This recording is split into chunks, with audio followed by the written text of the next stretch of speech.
안녕하세요. 자유교회 이진우 목사가 보내드리는 아침 묵상입니다.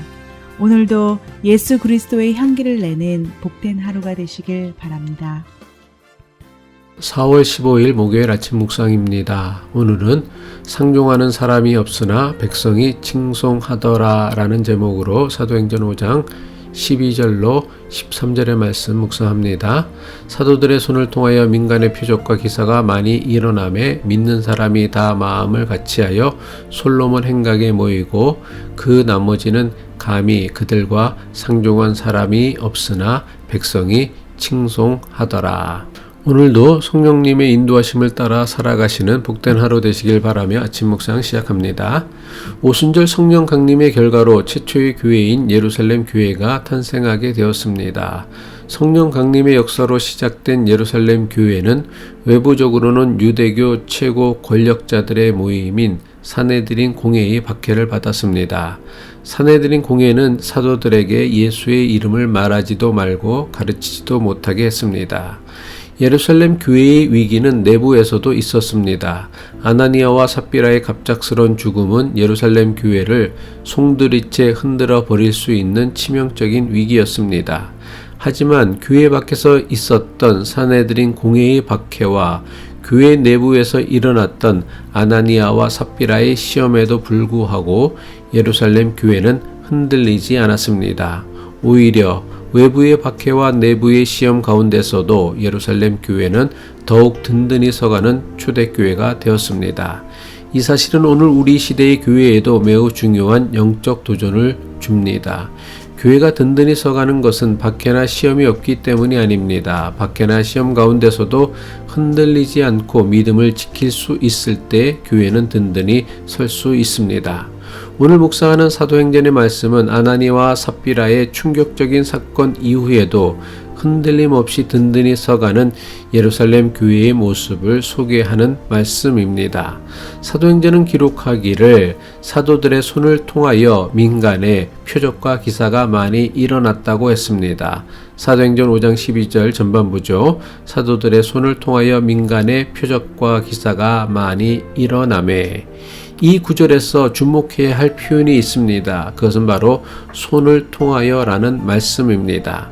사도들은 말로만 부활하신 예수 그리스도에 대해 선포하지 않았습니다. 베드로와 요한이 나면서부터 걷지 못했던 사람에게 손을 내밀었던 것처럼 고통당하는 이들에게 손을 내밀었을 때 주님께서 저들의 손을 통해 하늘의 능력을 나타내셨습니다. 이것은 우리도 마찬가지입니다. 예수 그리스도의 복음을 전하고 사랑을 전하는 것은 말로만 하는 것이 아닙니다. 내 주변 사람들에게 손을 내밀어 저들의 어려움을 도와줄 수 있어야 합니다. 그때 주님께서는 우리의 손을 통해 하늘의 은혜를 내리실 것입니다. 사도행전은 사도들이 손을 내밀었을 때에 표적과 기사가 일어났다고 했습니다. 표적과 기사의 본질은 예수님이 하나님께서 보내신 메시아라는 증거를 세상과 사람들에게 보이기 위한 것입니다. 따라서 표적과 기사를 초자연적인 신비한 기적과 같은 것으로만 제한해서는 안 됩니다. 예수님이 하나님께서 보내신 메시아이심을 나타내는 것이라면 그것이 무엇이든 표적과 기사라 할 수 있습니다. 그렇다면 표적과 기사가 사도들의 손을 통해서 나타났다는 것이 무엇을 의미합니까? 사도들을 통해 예수님이 하나님께서 보내신 그리스도이시며 죽음에서 부활하셨음을 증거하고 있는 것입니다. 신비하고 놀라운 초자연적인 표적이나 기사만이 예수가 그리스도라는 것을 증거하는 것은 아닙니다. 고통당하는 이들에게, 억울한 이들에게, 굶주린 이들에게, 상처받은 영혼에게 손을 내밀어 그들을 예수 그리스도의 사랑으로 위로하고 격려할 수 있다면 그것이 바로 하나님께서 원하시는 표적이며 기사입니다. 사도들의 손을 통해 표적과 기사가 많이 일어나자 어떤 일이 일어났습니까? 믿는 사람들이 마음을 같이하여 예루살렘 성전 솔로몬 행각에 모였다고 했습니다. 사도행전 5장 12절 후반부죠. 믿는 사람이 다 마음을 같이하여 솔로몬 행각에 모이고. 솔로몬 행각은 베드로와 요한이 나면서부터 걷지 못했던 사람을 손을 내밀어 일으켜 세우고는 성전에 모였던 많은 백성에게 설교했던 곳입니다. 성전에 있었던 솔로몬 행각은 주로 유대교 랍비들이 제자들을 가르쳤던 교육의 장소였습니다. 믿는 사람이 솔로몬 행각에 모였다는 것은 저들이 사도들로부터 말씀을 듣고 배우기를 간절히 원했음을 나타내는 것입니다. 하지만 믿지 않는 사람들은 솔로몬 행각에 모인 사람들과 감히 상종하지 않으려고 했습니다. 사도행전 5장 13절이죠. 그 나머지는 감히 그들과 상종하는 사람이 없으나 백성이 칭송하더라. 여기서 상종한다는 것은 친밀한 규제를 나누며 친밀한 관계를 형성하는 것을 의미합니다.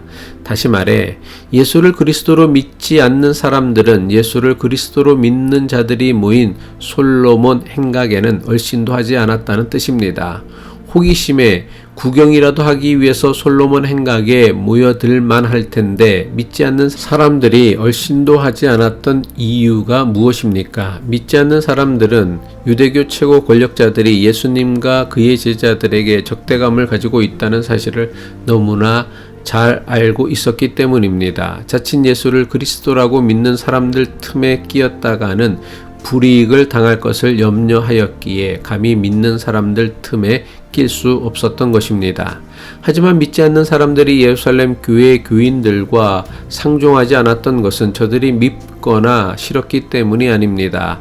비록 믿지 않는 사람들이 예루살렘 교회 교인들과 상종하지 않았지만 모든 백성이 예루살렘 교회 교인들을 칭송했다고 했습니다. 한마디로 믿지 않는 사람들은 믿는 사람들처럼 유대교 최고 권력자들의 미움과 박해를 감당할 자신이 없었던 것입니다. 그래서 예루살렘 교회의 일원이 되는 일에 선뜻 나설 수 없었습니다. 하지만 예루살렘 교회가 보여준 하나님 나라를 이루어가는 모습에는 감동하여 믿는 사람들을 칭송했던 것입니다. 이것이 초대교회가 세상에 보여주었던 영적 권위입니다. 그리고 이것은 오늘의 교회가 반드시 회복해야 할 영적 권위이기도 합니다. 교회는 믿지 않는 사람들이 도무지 감당하지 않으려고 하는 어려움이나 손해를 기쁨으로 능히 감당할 수 있어야 합니다.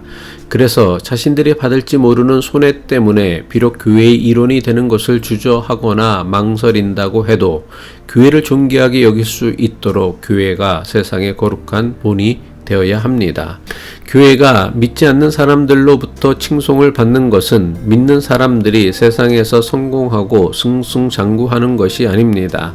예수님이 선포하신 하나님 나라의 복음을 위해 기꺼이 손해를 감당하는 믿음을 보여줄 때 믿지 않는 사람들이 교회를 함부로 여기지 못하고 칭송할 것입니다. 기도하겠습니다. 최초의 교회 예루살렘 교회가 예수가 하나님께서 보내신 구세주 그리스도라는 것을 드러내므로 백성들에게 칭송을 받았던 것처럼 우리 시대의 교회가 예수가 온 세상의 구세주 그리스도임을 증거하는 교회다움을 회복하게 하옵소서.